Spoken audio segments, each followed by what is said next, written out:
Dans cette maison en Isère, une famille s'apprête à réaliser le rêve de plus en plus de Français. Sandrine Garampon va enfin pouvoir mettre de l'ordre et arrêter d'entasser les affaires de son couple dans cette unique armoire. Là, c'est compressé au maximum, je ne peux plus rien mettre. Là, c'est le côté de mon mari, donc c'est très entassé, les piles basculent de droite à gauche. On n'arrive jamais à avoir des piles très structurées et c'est un petit peu dommage quand on fait le repassage de se retrouver comme ça. D'ici ce soir, les piles qui vacillent, ce sera du passé.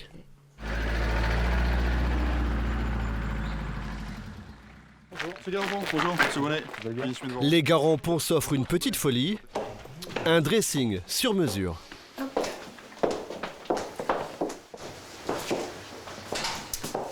Voilà l'endroit. Ok, très bien. Super. Ces deux hommes vont installer une batterie de rangement dans cette nouvelle pièce de la maison. 9 mètres carrés uniquement consacrés à leurs vêtements.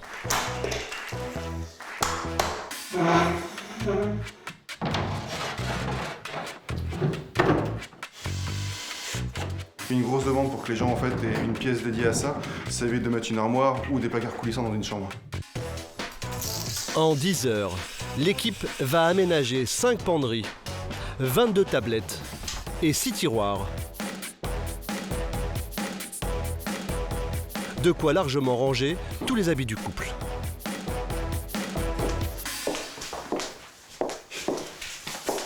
Waouh! C'est super joli. Waouh! Là, du coup, il faut que je range mes affaires dedans et puis que j'aille faire les magasins pour pouvoir tout remplir. Ce dressing entièrement personnalisé leur a coûté la bagatelle de 5 600 €. Une solution de luxe que peut se permettre ce couple de prothésistes dentaires qui gagne bien sa vie. Hop. Mais aujourd'hui, quel que soit votre budget, l'offre en solution de rangement est sans limite. Dans les plus grandes enseignes d'ameublement comme Ikea, Alinea, But ou Conforama, le rangement est devenu un des premiers arguments de vente. Et leur offre ne cesse de s'enrichir, car elle répond à un vrai besoin. Alors que nos logements font pour la plupart moins de 100 mètres carrés, nous continuons à acheter toujours plus, notamment des vêtements qui s'entassent à l'intérieur. Pour tous, le rangement est donc devenu une nécessité. Et pour certains, carrément un art de vivre qui a même ses gourous. La japonaise Marie Kondo propage ses méthodes de rangement zen à travers le monde. À chaque fois, son livre se retrouve en tête des ventes. Signe que ce marché est en plein essor, des entrepreneurs opportunistes font fortune avec des nouvelles solutions de rangement. Et même les spécialistes de cuisine sur mesure se lancent à fond sur le créneau. Entre les offres bon marché et le haut de gamme dont les prix s'envolent, quels sont les ressorts de ce nouveau secteur qui prend de l'ampleur?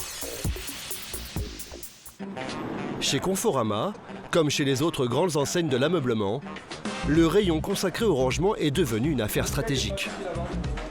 Dans ce magasin parisien, l'offre est pléthorique. On trouve des penderies, des armoires et jusqu'aux petites boîtes de rangement, avec des prix qui démarrent à quelques euros à peine. Des produits variés et souvent très bien pensés. Rien à voir avec ce que nous connaissions il y a 30 ans. À l'époque, nous devions nous contenter d'armoires familiales et de commodes encombrantes bien peu pratiques. Mais au début des années 80, la révolution arrive avec le géant suédois, Ikea, qui débarque en France avec un concept encore inédit. Toutes sortes de meubles de rangement à prix réduit, très astucieux, mais à monter soi-même. Une idée reprise depuis par tous ses concurrents, dont Conforama. Avec des prix de base aussi abordables, évidemment, la tentation devient grande de multiplier les achats. Et c'est un peu ce qui va arriver à cette cliente. Je suis pas trop limitée. Au départ, elle a besoin d'une penderie toute simple pour sa chambre. Uniquement en penderie. Et je n'arrive pas bien à trouver. Parce que c'est joli, c'est moderne. Après avoir tourné sans succès dans le rayon, elle se décide à demander de l'aide. Je vais j'ai opté pour le vendeur. La vendeuse, on a vu tout à l'heure. Là, en fait, quand vous ouvrez, vous avez une partie pendue. Tout de suite, la vendeuse l'oriente vers une solution bien plus élaborée. Un dressing complet qui permet de ranger tous ses vêtements. Le caisson en lui-même, il fait 109 €. Et après, vous choisissez les portes qui vont avec. Et ça me convient tout à fait, c'est ce que je cherche. D'accord. Surtout en hauteur. L'option de base n'est pas très chère, mais toute l'astuce de la vendeuse va être maintenant de lui suggérer un maximum d'options. Des ranges accessoires. Des porte-pantalons. Des accessoires qui coûtent plusieurs dizaines d'euros à chaque fois. Au final, la facture pourrait s'élever à 200 ou 300 €. Et plus encore si elle choisit cette porte vitrée. Alors là, c'est 355 €, mais vous pouvez choisir les portes en fait. Vous avez... Mais la limite de ces offres, qui restent encore bon marché, c'est qu'elles n'ont que des dimensions standards, pas toujours très adaptées à nos pièces.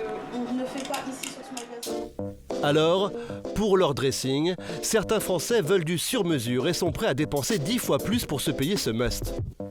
Un marché étonnamment pris d'assaut par les cuisinistes haut de gamme, comme Schmitt. Nous sommes dans un de leurs magasins, à Rennes. La marque de fabrique de tous ces spécialistes, ce sont ces détails qui font la différence. Comme ces tiroirs avec amorti.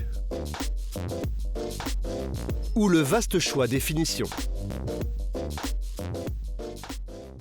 Plus de 300 coloris de porte, on a 80 coloris de plan de travail, nos 24 coloris de caisson, qu'on soit en porte coulissante ou en porte ouvrante.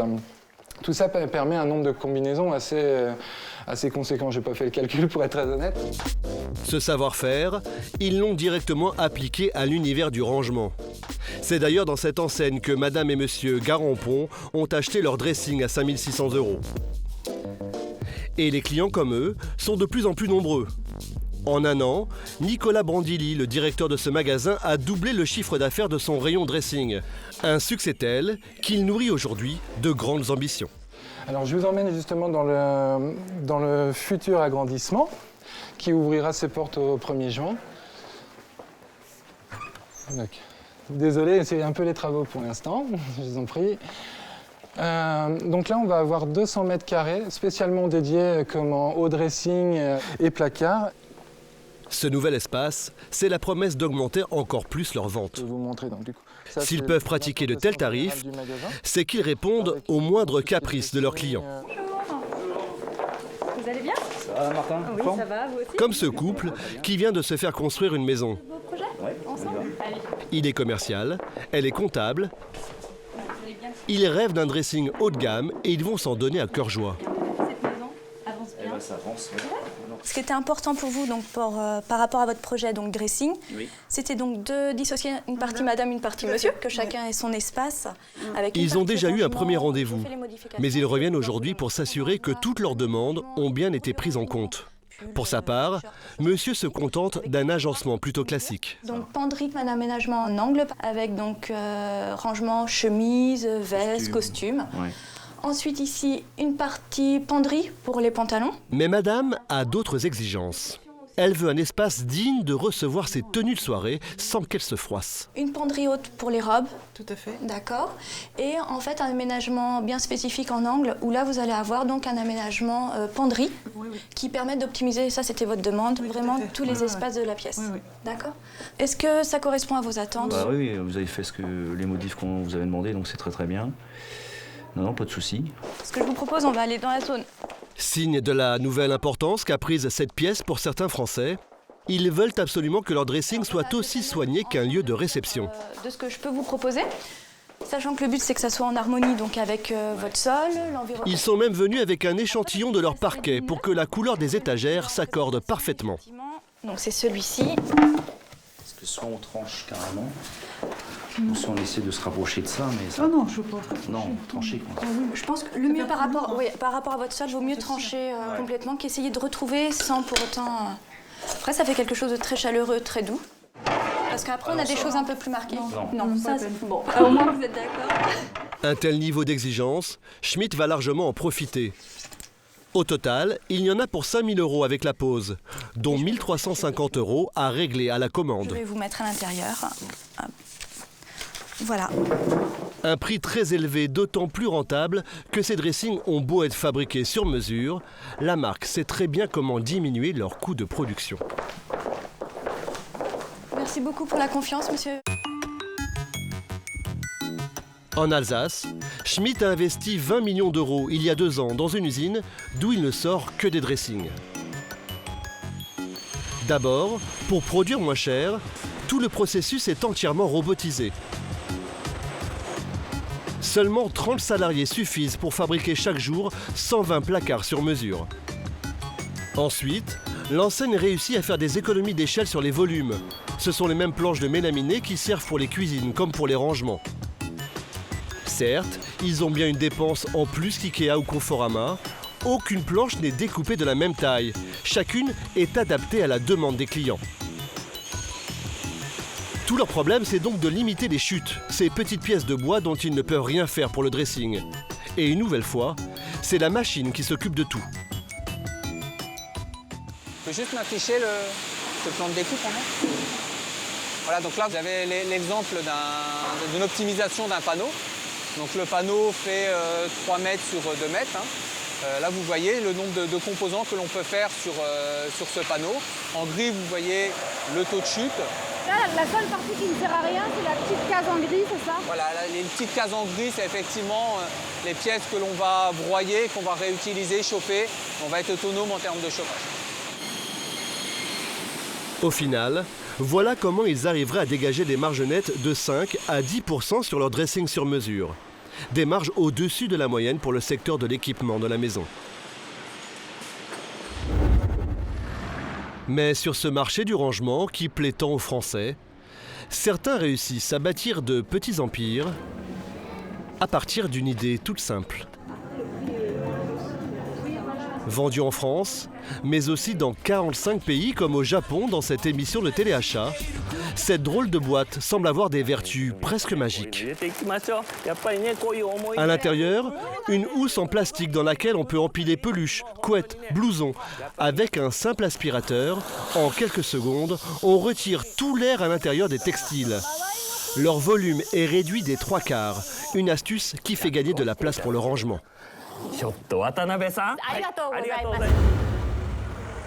Ce produit a fait la fortune de cet élégant entrepreneur du Nord. Un homme pourtant parti de rien. Né en Italie, Giulio Epicureo arrive en France au début des années 60 à l'âge de 2 ans. Son père travaille dans les mines et installe sa famille à Ronchin, une banlieue ouvrière de Lille. Voilà, ici il n'y avait rien, il y avait un terrain vague. Ils ont construit ça après. À 8 ans, Giulio révèle ses talents d'entrepreneur dans l'âme. Il arrive déjà à gagner de l'argent. Donc les gens arrivaient, se garaient. Il n'y avait pas d'arbre à l'époque. Donc je disais bonjour madame, j'avais mon seau. J'allais chercher l'eau sous le passage qui est là. On voit le monsieur, il y avait un passage et on s'achetait l'éponge et ma mère nous donnait du savon vaisselle. Et voilà, et je lavais la voiture et le monsieur il revenait. Je dis voilà monsieur, je vous ai lavé votre voiture. Et il sortait quand même une pièce de sa poche. Et comme ça, ben voilà, j'ai eu le premier goût du gain. Et cela, je l'ai regardé, j'avais une petite boîte à bonbons. J'ouvrais et je l'ai recompté 4-5 fois. Doué pour les affaires, il crée à 24 ans sa première société. Et se spécialise rapidement dans le rangement en important des produits astucieux qui marchent ailleurs. Et notamment dans les années 90, ses boîtes en carton décorées. Ses affaires d'école, avant de s'effondrer brutalement. C'était un super produit, une idée qui venait des États-Unis aussi. Mais les cartonniers se sont mis à dumper les prix, à le vendre au prix de revient, même en dessous, pour écouler de la matière. Nous, notre métier, c'était de vendre des boîtes grand public. Eux, c'est d'écouler du papier.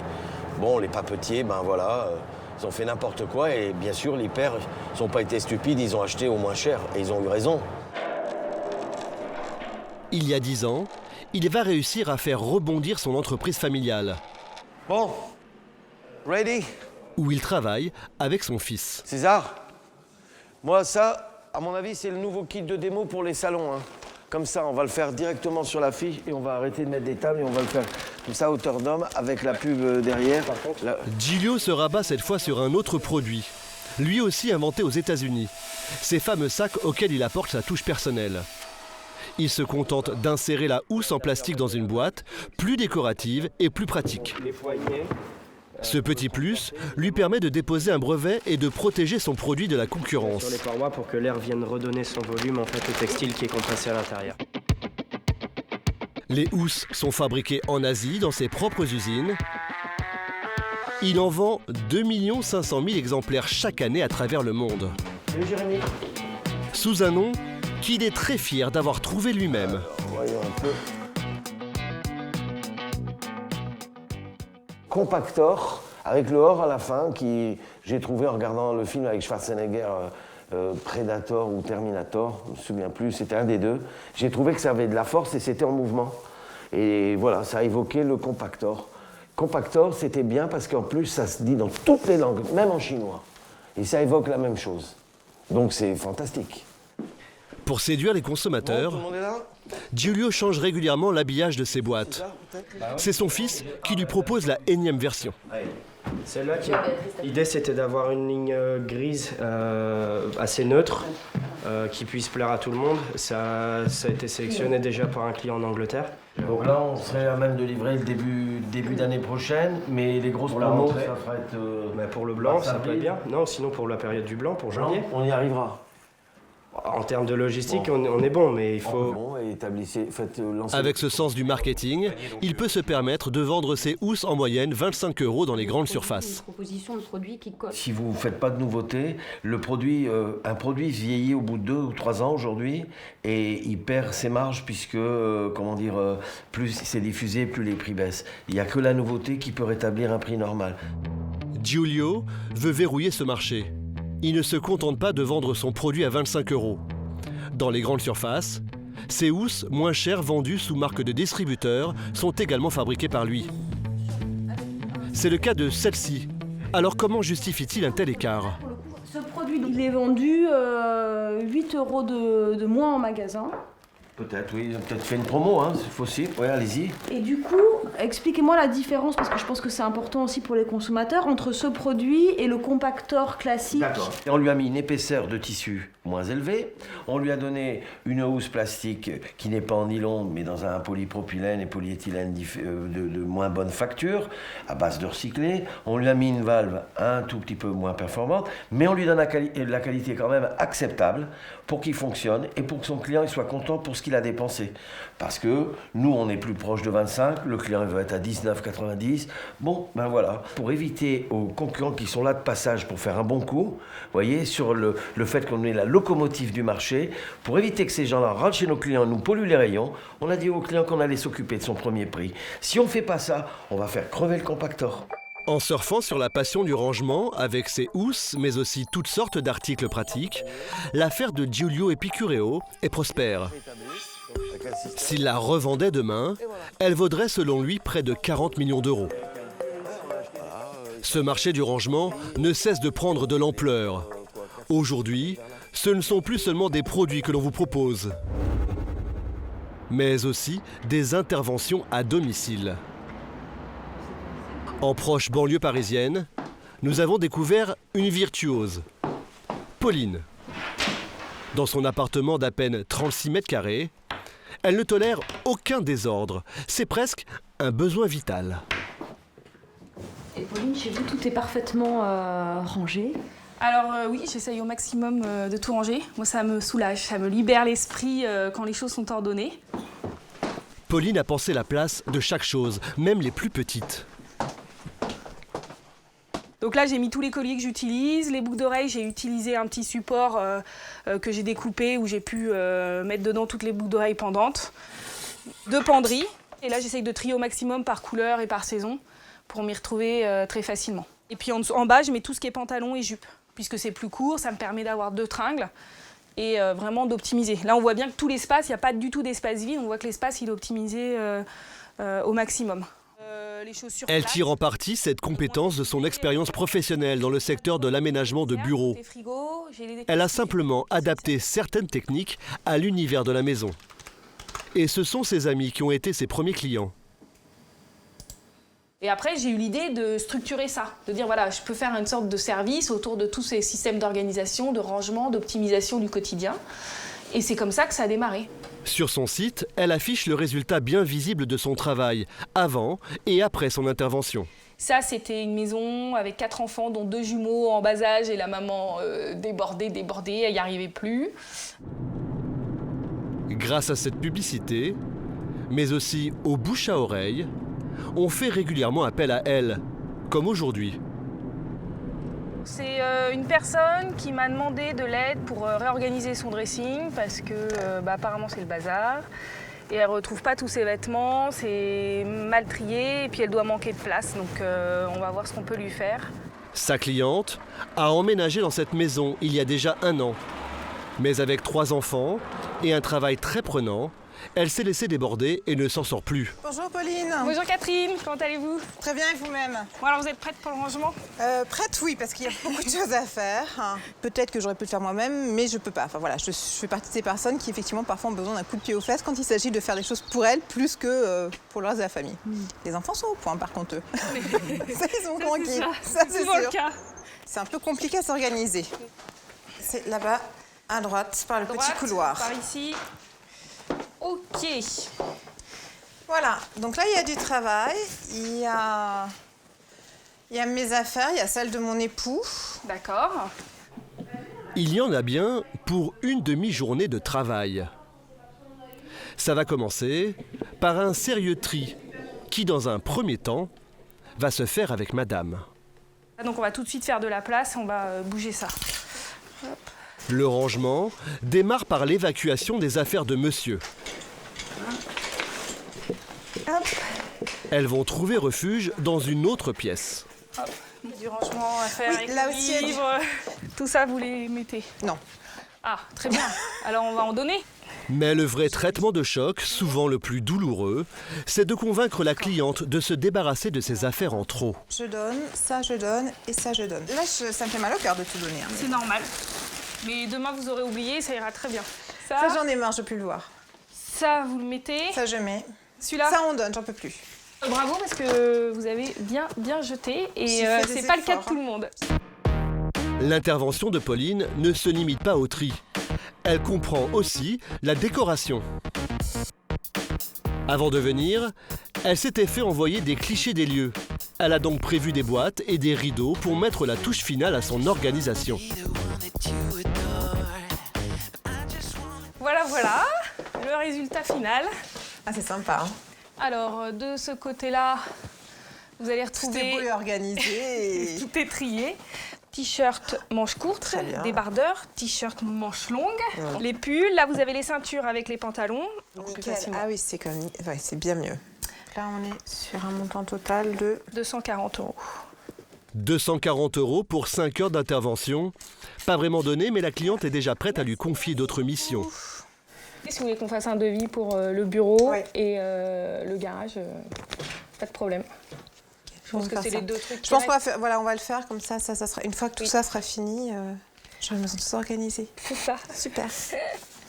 Ce sera parfait. Pas de sonner depuis. En moyenne, Pauline gagne 2 000 € par mois. Elle est encore l'une des rares à vivre de ce nouveau métier en France.